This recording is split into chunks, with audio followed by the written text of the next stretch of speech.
அனைவருக்கும் வணக்கம். சாய்நதி சர்வீஸில் நம்ம இன்றைக்கி ஏஇஎஃப்ஐ மேனேஜ்மெண்ட் பற்றி பார்க்க போகிறோம். இதில் வந்து என்னென்ன கிட்ஸ் அவைலபிளாக இருக்குது அப்படின்றத வந்து நம்ம பார்க்கலாம். இந்த கிட்டில் வந்து என்னென்ன வைக்கணும், எவ்வளோ குவான்டிட்டி வைக்கணும் அப்படின்னு சொல்லி பார்க்கலாம்.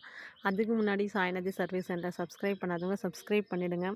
இதில் போடக்கூடிய எல்லா வீடியோஸுமே முக்கியமான வீடியோஸ் தான், அதனால் எதையும் மிஸ் பண்ணாதீங்க. கண்டினியூஸாக பாருங்கள். ஏதாவது டவுட்டுன்னா கமெண்டில் கேளுங்க. ஏஇஎஃப்ஐ மேனேஜ்மெண்ட் கிட்டு இதில் என்னென்ன வைக்கிறோம் அப்படின்னா, அட்ரினலின் வந்து 1:1000 சொல்யூஷனில் நம்ம 6 சாம்பிள்ஸ் வைக்கிறோம். இன்சுலின் சிரஞ்சு எதுக்காகனா அட்ரினலின் அட்மினிஸ்ட்ரேஷனுக்காக வைக்க போகிறோம். 6 சிரஞ்சஸ்ஸு. ஹைட்ரோகார்டிசோன் வந்து 100 மில்லிகிராம் இன்ஜெக்ஷன் வந்து வைக்க போகிறோம். வித் டிஸ்டில்ட் வாட்டரோட. எத்தனை வயல் அப்படின்னு பார்த்தீங்கன்னா 4 வயல்ஸு. டிஸ்போசபிள் சிரஞ்சஸ் வந்து 5 ml. எவ்வளோ காஜ் அப்படின்னா 24x26 காஜு. ஐஎம் நீட்டில் 7 செட்டு வைக்கலாம். பேராசிட்டமால் வந்து 500 மில்லிகிராம் வந்து டேப்லெட்டு 10 டேப்லெட் வைக்கலாம். சிறப்பு பேராசிட்டமால் வந்து 125 மில்லிகிராம் பை 5 ml வந்து 2 பாட்டில்ஸ் வைக்கலாம். IV fluids RL NS 2 units வைக்கலாம், 2 பாட்டிலு. ஐவி ஃப்ளூயிட்ஸு 5% எக்ஸ்ட்ரோஸ் வந்து 1 யூனிட்டு. ஸ்கால்பல் வெயின் செட் வந்து 2 செட்டு. ஐவி ட்ரிப் செட் வந்து 2 செட்டு. காட்டன் வோல் 500 கிராம் வந்து 1 ரோலு. அட்ஜஸ்டிவ் டேப் வந்து 1 roll. Nebulizer equipment with salbutamol nebulizer solution வந்து 1.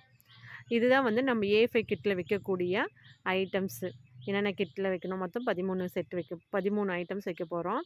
இன் addition following to be made available with AEFI கிட்டில். இது இல்லாமல் என்னென்ன இருக்குன்னா, AEFI report form, case reporting form, CRF, label showing date of inspection, expiry date of adrenaline and short expiry date of the components, drug doses tables for injection, adrenaline and hydrocortisone. Adrenaline and hydrocortisone வந்து age wise எவ்வளோ use பண்ணணும் அப்படின்ற அந்த dosage டேபிளில் நம்ம வச்சுருக்கணும்.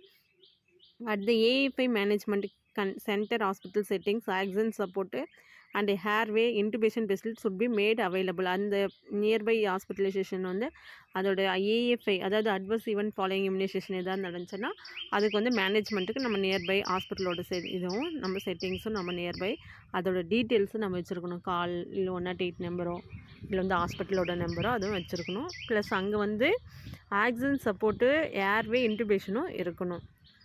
அடுத்து யாராவது வந்து விசிட் பண்ணுறாங்க அப்படின்னா அதுக்கு வந்து ரிப்போர்ட்டிங் ஃபார்மேட் வந்து நம்ம வச்சுருக்கணும்.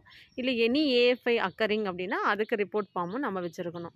இதுதான் வந்து ஏஇஎஃப்ஐ. லாஸ்ட் வீடியோவில் வந்து ஏஇஎஃப்ஐயோட கிளாஸிஃபிகேஷன், அது நம்ம எப்படி ஃபைண்ட் அவுட் பண்ணுறது அப்படின்றத நான் சொல்லியிருக்கேன், அதையும் பாருங்கள். இது வந்து ஏஎஃப்ஐ கிட்டில் வந்து நம்ம எப்படி வைக்கிறோம் அப்படின்றத பார்த்துக்கணும். அடுத்து அட்ரினலினும் ஹைட்ரோகார்டிசோனும் ஏஜ் வைஸ் வந்து நம்ம எப்படி யூஸ் பண்ணணும், எவ்வளோ டோஸ் வந்து நம்ம கொடுக்கணும் அப்படின்ற அந்த டேபிளும் நமக்கு தெரிஞ்சிருக்கணும். அந்த டேபிளும் நான் நியர்பை வச்சுருக்கணும்.